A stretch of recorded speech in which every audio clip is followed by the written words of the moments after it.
siuran dan konflik sosial yang terjadi di daerah perkebunan itu sampai hari tidak pernah terrealisasi dan tidak pernah terselesaikan.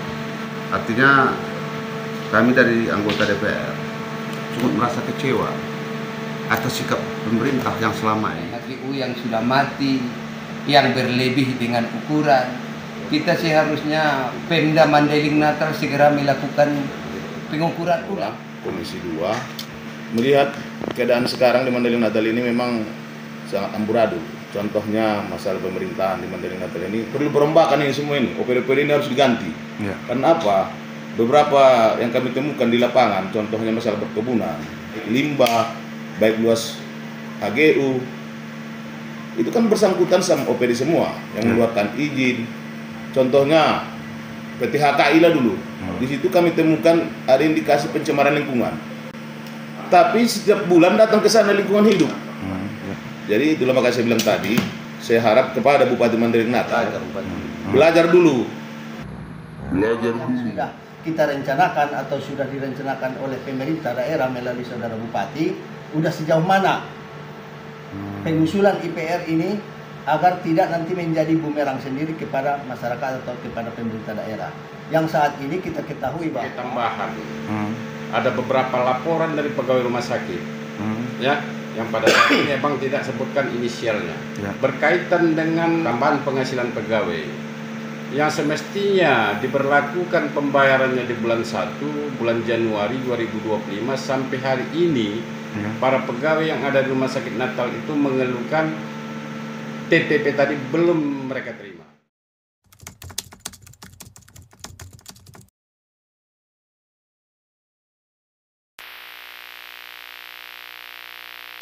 kait yang sudah kalau saya maupun swasta. Ternyata para yang menampak memang tidak sebutkan inisialnya. Ya. Kesimpang siuran dan konflik sosial yang terjadi di daerah perkebunan itu sampai hari tidak pernah terrealisasi dan tidak pernah terselesaikan. Artinya kami dari anggota DPR merasa kecewa atas sikap pemerintah yang selama ini terhadap pembiaran tentang yang kesimpang siuran yang terjadi di perkebunan. Itu contohnya tadi yang saya sampaikan, adanya salah tempat HGU, izin lokasi yang sudah mati. Contohnya kita buatlah PTP nampak. Itu sudah 17 tahun izinnya mati, yang plat merah itu. Tapi hari ini pemerintah tidak pernah mengambil sikap. Ada apa di balik ini semua? Itu satu. Dan PT Gruti HKI setelah kami Komisi 2 sidak ke lapangan, itu banyak yang kami telan perusahaan-perusahaan yang melanggar aturan. Jadi saya harap untuk kedepannya Ketua DPR dan juga pemerintah ini juga harus ikut menyuarakan karena terkait penderitaan masyarakat Patiraga. Itu satu. Kedua, tentang kesimpang siuran masalah P3K. Ini saya minta kepada Pak Bupati, ini ditinjau ulang kembali. Kenapa? Karena dia umpamanya berkontribusi di Rantau Baik, lantas ditempatkan di Sulangan.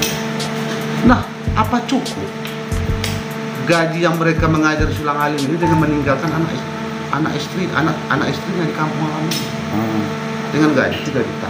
Ini juga harus dipertimbangkan. Dan kalau itu juga yang terjadi, tentu membuat para guru ini malas untuk mengajar. Kenapa saya bilang malas? Karena apa yang dihasilkan ini tidak sesuai dengan apa yang dia dapat. Karena selama ini sudah hampir 16 tahun, 15 tahun dia mengajar suatu tempat. Kenapa dipindah ke tempat lain? Sementara di tempat lain ini ditinggalkan contoh guru agama. Di sini kosong guru agama, di sana kosong. Kenapa dipindahkan ke Sulang Alim? Sementara yang tinggal ini kosong. Nah, jadi kita harap pemerintah daerah agar ini memanggil kadis pendidikan ini agar diklarifikasi kembali supaya tidak terjadi nanti kasihan kita kepada para guru.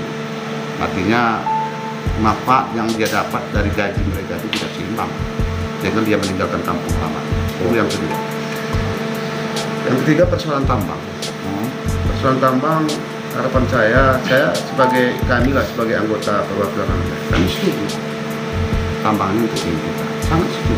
Tapi masukkan, karena ini sudah menyangkut tentang kehidupan tentang turun temurun yang diwarisi oleh mulai zaman Belanda.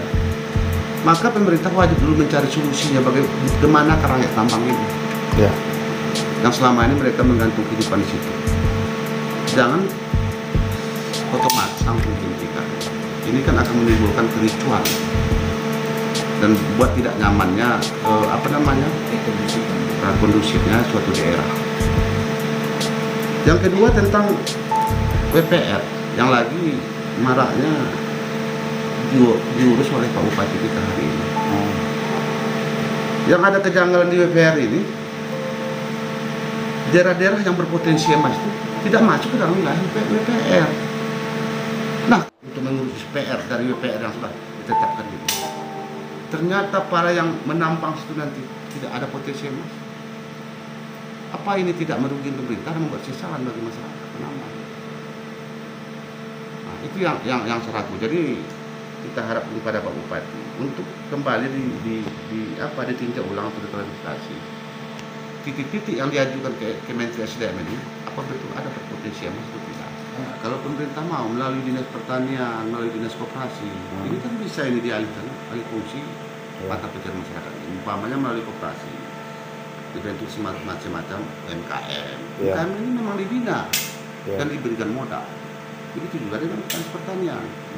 Contohnya lah dulu kawan-kawan kan kita gabunglah dulu dinas pertanian dengan koperasi. Bisa aja masyarakat petani ini selamat. Kenapa? Artinya bank kan takut dia mengucurkan dana kepada petani. Maka melalui dinas pertanian dan koperasi ini bisa menjaminkan mereka kepada bank agar subsidi daripada bank itu bisa dikucurkan kepada petani dan diawasi langsung oleh pertanian dan dibuat penyuluhan agar petani ini bisa berhasil. Selama ini kita lihat jarang terjadi penyuluhan bagaimana meningkatkan pertanian, meningkatkan perkebunan. Kita lihat tidak pernah ada terjadi. Tapi saya sendiri yang melihat karena itu ada penyuluhan tentang peningkatan bagaimana manfaat dari hasil pertanian. Karena begini potensinya Mandailing Natal ini kita lihat cabai tengok itu di pasar itu. Hampir 80% itu datang dari prestasi. Yang datang dari kita itu 10%. Kol segala macam. Kenapa? Karena pembiayaan dari garis pertanian. Nah selama ini tidak mau membina petani-petani kita dan mengajak kepada petani ini dan mendukung bahwa aset tani itu bermanfaat untuk menggunakan. Nah itu terima kasih. Ya, siap. Tadi sudah dipaparkan oleh Saudara Umpan apa keluh kesah pengaduan masyarakat baik Pantai Barat, begitu juga Mandailing Godang, Mandailing Julu, keseluruhan untuk Mandailing lah. Yaitu terkait dengan yang pertama saya dengar tadi mengenai perkebunan mengenai HGU. HGU kita perlu kita soroti mengenai HGU yang sudah mati, yang berlebih dengan ukuran. Kita seharusnya Pemda Mandailing Natal segera melakukan pengukuran ulang terhadap izin HGU yang dikeluarkan oleh pemerintah. Itu saya berasumsi, saya duga itu pasti lebih. Lebihnya itu nanti kita pergunakan untuk BUMD Mandailing Natal. Jangan person-person. Kalau memang dia tegak di sana. Nah, saya yakin apapun kebijakan pemerintah pusat yang mengadakan rekopusing, yakin saya menambah PAD untuk Mandailing Natal kalau nanti diadakan pengukuran ulang. Itu nanti sisanya itu akan kita jadikan BUMD Mandailing Natal. Sehingga kita bisa menambah PAD terhadap itu. Yang pertama, mengenai CSR. Itu sudah terang ada peraturan dan undang-undang yang selama ini yang dikutip daripada perkebunan dari Pantai Barat itu tak pernah kembali ke Pantai Barat. Itu yang dikeluh kesahkan orang itu. Nah, itu yang mengelola nanti badan-badan yang ada di sini kita tak tahu rimbanya di mana dibikinkan. Ini perlu sebagai PR sama Pak Bupati, salah satunya untuk program yang 100 hari terobosan baru. Yang seterusnya mengenai tambang rakyat. Tambang rakyat lagi marak-maraknya membuming beritanya terkait dengan penghentian tambang rakyat. Kita bukan tidak setuju sebagai anggota DPRD untuk di situ dihentikan, tapi ada kriterianya. bukan keseluruhan tambang rakyat seperti yang disampaikan oleh saudara umpan tadi. Mulai daripada zaman Belanda, nenek-nenek moyang kita sudah mengadakan tambang itu, tambang manual. Kalau nanti kita hentikan tambang yang seperti itu, dikemanakan masyarakat kita ini? Banyak nanti siswa-siswi, mahasiswa-mahasiswi yang tergantung orang tuanya di sana. Kalau tidak ikut nanti langsir, tidak ikut bertambang, itu bakal nanti sekolahnya akan terkendala. Ini yang kita keluh kesahkan sebagai anggota DPRD dan sebagai ketua fraksi dari partai dari fraksi Hati Nurani, Persatuan Hati Nurani. Ini harus kita sikapi. Tindak lanjut yang seterusnya, ini kita mohon nanti kepada BKD, Dinas Pendidikan, harus profesional lah. Seperti yang dibilang tadi, dia berdomisili nanti di Rumbio, ditempatkan nanti ke Seulang-Aling. Berapa dana yang harus dikaji dari sana ke sana? 2 kepala keluarga harus dinafkahi. Yang pertama kendalanya tahulah kita, kalau 2 keluarga dengan gaji seminim itu tidak mungkin bisa terbagi. Lagi pula pun anaknya dan suaminya cerai-berai lah itu nanti itu. Artinya adanya P3K ini ada problem baru lah. Ada problem baru. Inilah problem baru cara penempatannya. Dan jangan nanti lantaran ada permainan di balik layar, si A yang berdomisili sudah lama mengajar di satu tempat itu. Contoh saya bilangkan tadi seperti di Rumbio sampai puluhan tahun, tahu-tahu dia tidak tahu udah dipindahkan ke Pantai Barat. Nah, ini kendala harus ditinjau ulang macam mana ini. Jangan begitu laporan-laporan ke Pak Bupati begini-begini oke-oke, di lapangan tak begitu yang sesungguhnya. Ini perlu tindak lanjut sebagai gerakan yang 100 hari pemerintah baru Mandailing Natal. Saya berharap sebagai ketua fraksi di DPRD harus kita sikapi hal seperti ini. Beberapa gabungan fraksi dari Nasdem ada, dari Demokrat ada menyuarakan ini. Insya Allah mudah-mudahan didengar oleh Pak Bupati dan didengar oleh Ketua DPRD. Kalau bila perlu nanti kita jadikan RDP di komisi masing-masing yang bersangkutan. Kita berharap kepada pemerintah Kabupaten Mandailing Natal, terutama yang membidangi masalah IPR dan WPR untuk pertambangan rakyat. Kita tepatlah melihat titiknya, nanti jangan sempat keluar WPR-nya. Yang keluar WPR tak ada emasnya, tak ada potensinya, sehingga merugikan masyarakat. Nanti dalihlah dibikin pemerintah. Kenapa harus bertambang di Huta Bargot? Yang keluar isinya di sana, kenapa tidak di sana? Sedangkan di sana tak ada potensi emasnya. Ini harus ditinjau ulang. Kalau dengan alasan nanti Huta Bargot nanti Naga Juang itu adalah hutan lindung TNBG, sudah diambil oleh izinnya oleh Mas Mining, kita bisa ada solusi. Kita cari solusi. Pasti itu nanti alasan pemerintah. Huta Bargot, Naga Juang sudah termasuk TNBG, sudah termasuk wilayah kontrak Mas Mining. Kita ada solusi. Kenapa kok orang asing kita biarkan itu merajalela Mandailing Natal? Kenapa tidak masyarakat Mandailing Natal yang kita sejahterakan? Artinya negosiasi Bang ya? Iya, kita negosiasi. Macam mana? Mana yang dikasih oleh Mas Mining? Mana yang diinklap? Biar masyarakat ini bisa, jangan jadi alasan, jadi tumbal di sama pemerintah. Itu tak bisa lagi diganggukan, tak masuk akal tuh. Bisa semua, apa yang enggak bisa solusinya? Kita cari solusi masing-masing. Iya, Al-Quran ya, memang betul pertikawan tuh. Al-Quran tak bisa dirubah, itu sudah firman. Kalau ini kita carilah, jangan sempat nanti yang mengurus ke Jakarta, yang keluar WPR-nya cuma di Sirambas. Apa yang ada di Sirambas? Cuma karet yang ada, orang mau bertambang. Terkait OTP Bang, ada nggak bisa ditambahkan? Terkait OTP itu kan membuming sekarang. Ada apa panas bumi yang keluar di Ruburano. Itu perlu penelitian. Yang menjawab itu yang berhak itu stasi terkait yang membidang itu mengenai pertambangan. Apakah yang keluar itu bekas pengoboran WTP OTP geothermal atau tidak, ataukah itu yang alami? Kita harus tinjau ulang. Belum bisa kita menjustis terhadap itu. Biar nanti berita ini tidak ada yang simpang siur di tengah-tengah masyarakat bahwasanya yang keluar itu membahayakan, ada racun, ada H2S entah apa semua di sana. Kita harus teliti kembali, pemerintah harus cepat bertindak terhadap itu biar dijelaskan baik melalui media ataupun yang mana. Jangan pula nanti yang kita salahkan nanti perusahaan. Kita bukan anti perusahaan, tapi kita tetap menghormati izin-izin mereka itu. Tapi yang saya harapkan terhadap OTP ini, janganlah karyawan-karyawan yang dari Cina saja yang diserap di sini. Kita harus perhatikanlah keluarga lokal, karyawan lokal itu masyarakat lokal. Kenapa tidak? Mereka itu bisa mampu. Kenapa kita tidak bisa mampu? Nah, ini yang kita harapkan terhadap saya sebagai anggota dewan. Tanggapan mengenai kondisi bandara sekarang di Malintang memang benar telah didarati oleh pesawat. Tapi itu masih pesawat capung.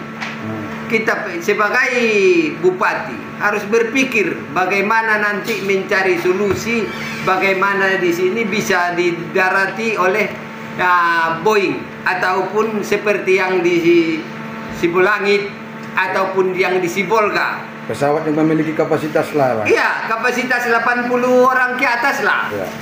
Bisa biar nanti itu Bandara Mandailing Natal itu Malintang itu tidak jadi apa? Jadi lahan pencari rumput, tempat lembu apa? Makan di sana. Ini sekarang kayaknya walaupun mendaratnya sekali seminggu sekarang nih, belum lagi booming nih bandara. Kita dapat ada solusi. Bagaimana kalau bila perlu nanti sebelum nanti tren Bandara Malintang itu kita buka akses. Kita buka akses jalan dari Huta Siantar itu melalui Sosa. Itu cukup dekat. Penyambungan Timur. Kita buka akses, kita buka juga akses nanti dari Naga Juang itu ke Pantai Barat. Sehingga orang yang mau naik pesawat dari Pantai Barat tidak lagi ke Sumatera Barat. Sudah dekat jalur pintahnya. Sehingga yang dari Sosa pun nanti tidak mengejar lagi ke Medan atau Kuala Namu atau ke Pekanbaru. Mereka itu sudah cepat. Ini harus kita pikirkan bersama. Walaupun dalam keadaan keuangan Mandailing Natal yang begini terjadi pusing segala sesuatu, kita pemerintah daerah, terutama Pak Bupati daerah Penyambungan Timur itu daerahnya sendiri, kita harapkan pembukaan akses dari Penyambungan Timur ke Sosa ke Sibuan itu segera mungkin diapakan untuk menunjang aktifnya Bandara Malintang. Nanti sementara untuk itu pemerintah harus bijak menyikapi bagaimana nanti berkontribusi untuk mensubsidi pesawat-pesawat yang mendarat di Bandara Malintang. Itu menurut pendapat saya. Mungkin kawan-kawan bisa menambah. Saya dari anggota DPRD Mandailing Natal dari Partai Hanura Komisi 2 melihat keadaan sekarang di Mandailing Natal ini memang sangat amburadul. Contohnya masalah pemerintahan di Mandailing Natal ini perlu perombakan ini semua ini. OPD-OPD ini harus diganti. Kenapa? Beberapa yang kami temukan di lapangan, contohnya masalah perkebunan, di situ semua ada masalah, baik limbah, baik luas HGU, itu kan bersangkutan sama OPD semua yang mengeluarkan izin. Contohnya PT HKI lah dulu, di situ kami temukan ada indikasi pencemaran lingkungan. Tapi setiap bulan datang ke sana lingkungan hidup, ada laporan orang itu ke lingkungan hidup per triwulan. Tetap itu bisa terjadi pencemaran itu yang merugikan masyarakat di sana. Jadi itulah makanya saya bilang tadi, saya harap kepada Bupati Mandailing Natal belajar dulu. Soalnya memang Bapak asli orang Mandailing Natal. Saudara Bupati orang Mandailing Natal. Tapi lama di Jakarta bukan lama di Mandailing Natal. Jadi belajar dulu di sini, lihat dulu keadaan sebenarnya. Lihat dulu keadaan sebenarnya bagaimana masalah pertambangan ini. Masalah pertambangan ini kalau diberhentikan sekarang, kemana masyarakat Mandailing Natal yang sudah menambangi dari dulu, Menggantungkan hidup di situ. menggantungkan hidup di situ. Dia menyekolahkan anaknya dari situ, Ya. menafkahi anak keluarganya dari situ. Ya. Banyak yang udah sarjana, banyak udah jadi tentara, jadi polisi dari hasil penambangnya. Jadi jangan gara-gara isu-isu berkembang sedikit, tahu-tahu pemberhentian. Enggak begitu. Enggak begitu suratnya itu, jangan pemberhentian dibuat, yang bagus lah. Makanya saya harap pada saudara Bupati Mandailing Natal, belajarlah dulu. Kita beberapa hari ini di Mandailing Natal ini, kayak mana keadaan Mandailing Natal ini sebenarnya. Seperti perkebunan tadi yang dibilang kawan-kawan juga, itu memang sudah sangat jelas itu. Kamu udah sidak beberapa perusahaan. HG orang itu misalnya 3.000 hektar, ternyata yang dikerjakan orang itu 5.000 hektar. Ya. Cocok itu diukur ulang semua itu. Ya. Kalau memang lebih dari HGU yang dikeluarkan izinnya, kembalikan kepada daerah. Biar kita yang kelola. Hasilnya nanti untuk daerah, berarti yang nikmati juga nanti masyarakat Mandailing Natal. Ya. Bukan para konglomerat itu. Ya. Terus satu lagi masalah P3K. Itu memang sangat merugikan. Benar itu. Keputusan penempatannya ini. Seperti yang dibilang kawan tadi, dari Rumbio, masa ke Sulangaling. Kayak mana nanti? Misalnya istrinya lah yang tugas di Sulangaling. Ya. Suaminya tinggal di Rumbio. Kayak mana lah suaminya itu ngurus anaknya itu? Istrinya pula kayak mana lah di sana itu? Itu harus dipertimbangkan juga. Jadi saya harap kepada dinas terkait lah, misalnya pendidikan atau BKD, harus ditinjau ulang itu keputusan itu, biar bisa benar-benar berjalan sesuai dengan regulasi yang ada. Jadi masyarakat pun tidak dirugikan. P3K yang menang P3K itu pun tidak dirugikan. Dia merasa menikmati nanti hasil kerja dia itu. Kalau kayak gitu dibuat, nggak ada itu. Namanya kita meningkatkan kualitas pendidikan di Mandailing Natal itu. Nggak bisa kayak gitu caranya itu. Masa orang tinggal di Sulangaling sana, anaknya di sini tinggal, pikirannya kan berarti berpikir nanti keluarganya juga itu. Nggak fokus untuk mendidik itu kayak gitu. Jadi nanti jadilah malas-malasan dia mengajar. Itulah saya harapkan kepada saudara Bupati untuk meninjau ulang semua keputusan itu. Terus perkebunan itu ya memang harus benar-benar itu kita pedulikan itu, biar bisa hasil peningkatan PAD nanti di Mandailing Natal. Saya rasa dari yang saya sudah dibicarakan terkait carut marutnya kondisi Mandailing Natal saat ini, saya kira saya dari Hairul Anwar Hasibuan dari fraksi Hati Nurani, Persatuan Hati Nurani dari Komisi 3 terkait masalah tambang. Sesuai dengan apa yang kita ketahui dan kita pahami, bahkan saudara Bupati sendiri pun paham, masyarakat paling bawah, menengah, semuanya ada berkontribusi dalam hal tambang untuk kehidupan masyarakat. Kita lihat kondisi masyarakat saat ini, hanya unsur utama penghasil masyarakat memang rata-rata dari tambang. Jika tambang kita hentikan saat ini, kita harus duduk bersama dengan Komisi 3, dengan stakeholder, dengan seluruh organisasi yang ada di termasuk paguyuban untuk membahas ini agar tidak nanti menjadi masalah di belakang hari sebelum kita menemukan solusi yang terbaik. Artinya izin IPR yang sudah kita rencanakan atau sudah direncanakan oleh pemerintah daerah melalui saudara Bupati, udah sejauh mana pengusulan IPR ini agar tidak nanti menjadi bumerang sendiri kepada masyarakat atau kepada pemerintah daerah. Yang saat ini kita ketahui bahwa banyak dari masyarakat sudah merasa resah. Resahnya adalah karena takut kehilangan mata pencarian hariannya. Karena kita tahu juga penghasilan masyarakat Mandailing Natal awalnya banyak dari tukang deres ataupun sadap getah. Harga getah pun turun. Akhirnya solusi utama untuk kehidupan masyarakat kita tahu dari tambang. Maka kami dari DPR sangat mengharapkan sekali ini ada kinerja ataupun kebijakan yang pas dari pemerintah daerah melalui saudara Bupati menyelesaikan permasalahan PT yang ada di Mandailing Natal dengan sebaik-baiknya, seperti menarik benang merah dari tepung. Yang kedua, kita juga tahu bahwa banyak dari saudara-saudara kita ataupun anak-anak kita yang saat ini ditugaskan melalui jalur P3K yang tidak seyogyanya ataupun tidak sejalan dengan yang diharapkan mereka, itu ditinjau ulang seperti yang kawan-kawan dari DPR yang telah menyebutkan hal tersebut.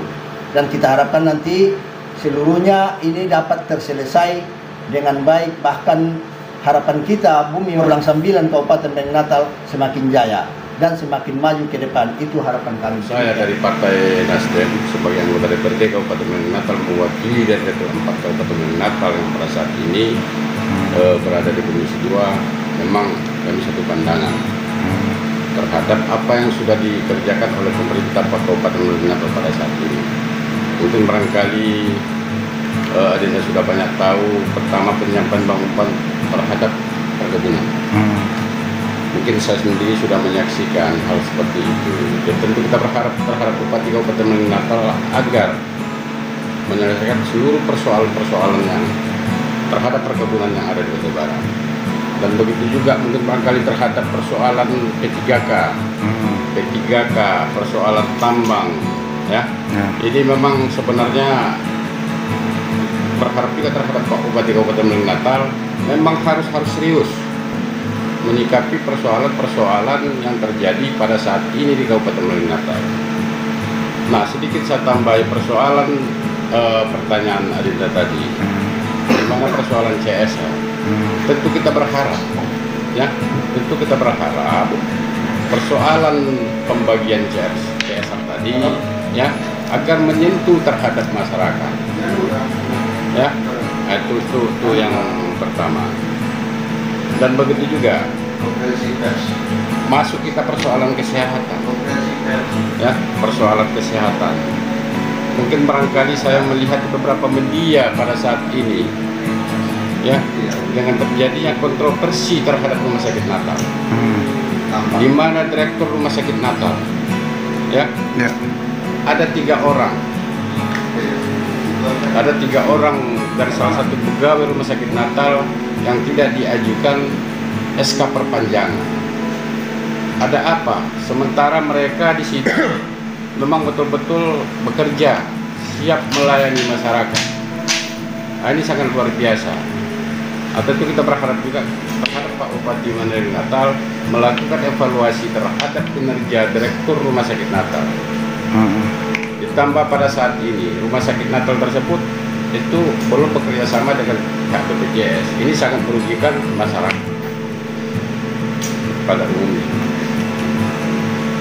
Ditambah lagi persoalan tenaga medis, ya, tenaga medis yang sangat kurang di rumah sakit tersebut. Ini adalah sebuah kelemahan manajemen, ya, yang dipimpin oleh direktur. Kenapa bisa terjadi?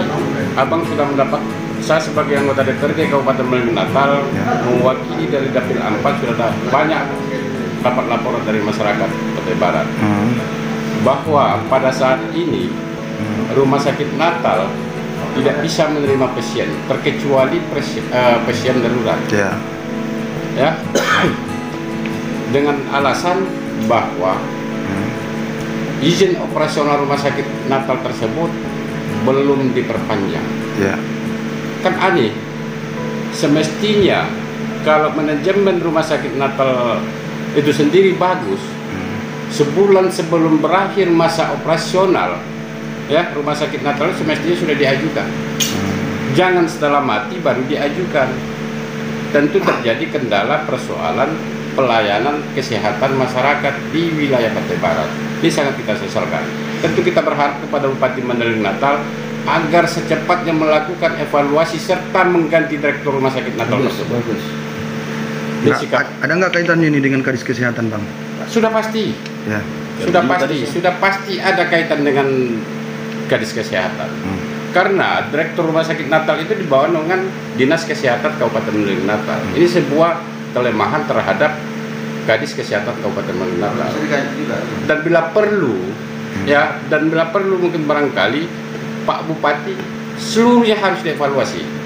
Karena persoalan kesehatan masyarakat Kabupaten Malang Natal betul-betul dijamin oleh pemerintah Kabupaten Malang Natal. Negara. Ya. Ini sikap abang persoalan kesehatan di Kabupaten Malang Natal, terutama terhadap rumah sakit Musni Tamrin yang ada di Kecamatan Natal. Sebagai tambahan, ada beberapa laporan dari pegawai rumah sakit, ya, yang pada saat ini abang tidak sebutkan inisialnya, ya, berkaitan dengan tambahan penghasilan pegawai. yang semestinya diberlakukan pembayarannya di bulan 1 bulan Januari 2025 sampai hari ini para pegawai yang ada di Rumah Sakit Natal itu mengeluhkan TPP tadi belum mereka terima. Nah, ini merupakan persoalan yang urgen ya. Urgen karena berkaitan dengan pelayanan. Nah, mungkin barangkali tanggapan dari Abang persoalan-persoalan yang ada di Kabupaten Natal.